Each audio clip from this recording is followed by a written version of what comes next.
So, the Mughal conquest of Kashmir is actually filled with stories of betrayal, resilience, and poetry. Hi, my name is Misha, and welcome to Tarikhi Tales. If you like this channel, if you want us to continue doing what we're doing, you can help us out in a lot of different ways. The best way would be to go on Patreon and become a patron of this channel. We've added new perks as well. Now, other than that, you can become a member of this YouTube channel. The link is in the description box. And you can help out with the number given on screen. Other than that, you can like, share, subscribe, comment, all of that good stuff really helps us out as well. Thank you. Now, the fascinations that the Mughals had for Kashmir didn't just start when they became the Mughals in India.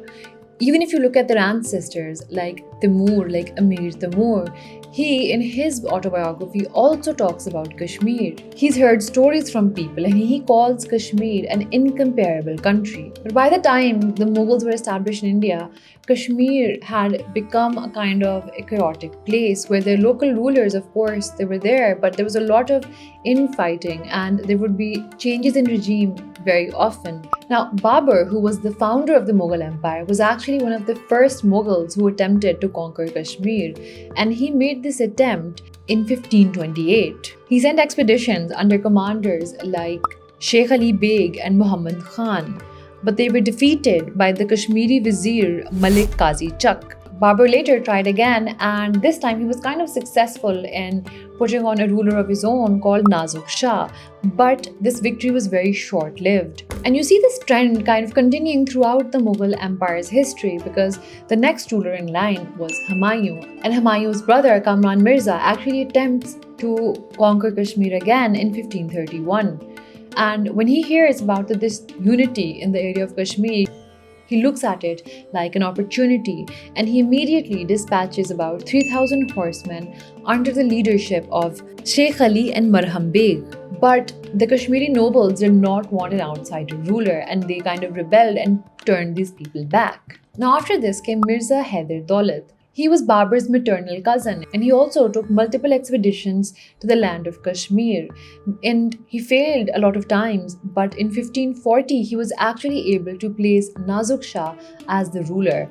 But there was a revolt about a decade later, and in 1550, Mirza Haider Daulat was actually killed during the revolts. So by the time that Akbar actually became ruler of the Mughal Empire, which was in 1556, Kashmir had been attempted to be conquered by the Mughals multiple times and they had almost always failed.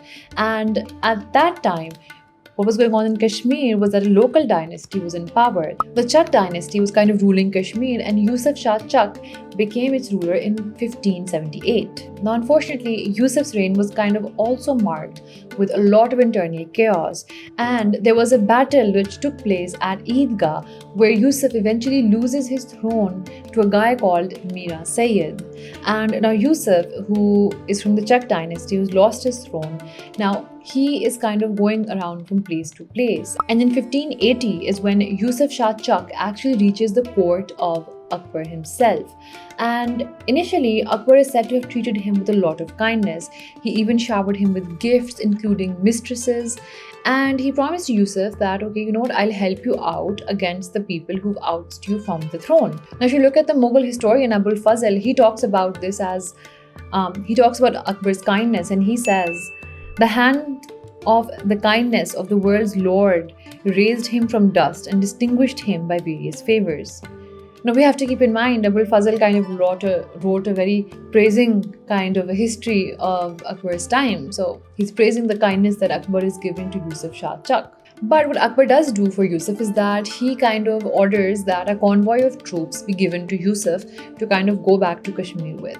And while Yusuf is on his way back to Kashmir, what happens with the Mughal troops? What happens is that a lot of Kashmiri nobles have now started writing to Yusuf saying that don't come with the Mughals, don't come with their army, they're going to take over Kashmir and they're going to oppress us, so we don't want any of that, you should come alone.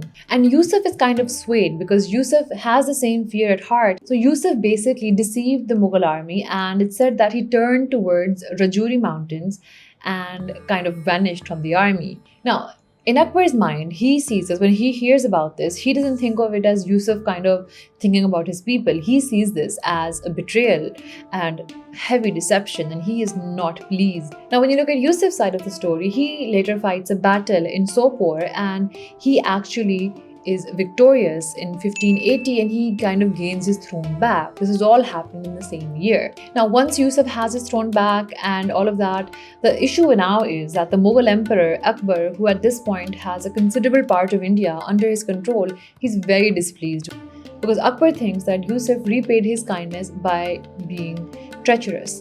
And even though once Yusuf is in power, he kind of tries to mend the relationship. He sends gifts to Raja Man Singh and presents, but unfortunately, his reputation at the Mughal court is kind of tarnished for good. So in 1585, Akbar kind of decides to take matters into his own hands, and he dispatches a huge army under the leadership of Raja Bhagwant Das. Now, when Yusuf realizes the scale of the invasion, he understands immediately that he really can't win against these forces, and he kind of hands himself over to the troops in February of 1586. Now, he's brought to Akbar's court, and Yusuf is questioned about his deceit and why he did what he did, and Akbar was kind of considering still putting Yusuf back in charge of Kashmir, and maybe they would work out a solution where he would be like paying tribute to the Mughals or would be under the Mughals, but he would be the administrator of Kashmir. But a lot of people in the Mughal court actually advised Akbar against this, and Akbar ended up listening to his advisors. So Yusuf was actually then imprisoned for 2.5 years, and he was later exiled to Orissa, where he passed away in 1591. Now, meanwhile, what's going on in Kashmir is that Yusuf's son Yaqub actually takes the throne, but he makes a grave mistake. He kind of doesn't really honor the peace treaty that they had made with the Mughals. And some of his actions, including the killing of Maulvi Qazi Musa, kind of enrage Akbar a lot, and also kind of turned the people of Kashmir against him a little as well. So at that point, Akbar's had enough, and he sends in Qasim Khan Bahar to kind of carry out the final attack on Kashmir. And then a series of fierce battles take place between Yaqub's army and the Mughal army. And the Mughal forces actually turn out victorious, and they enter Srinagar in October 1585.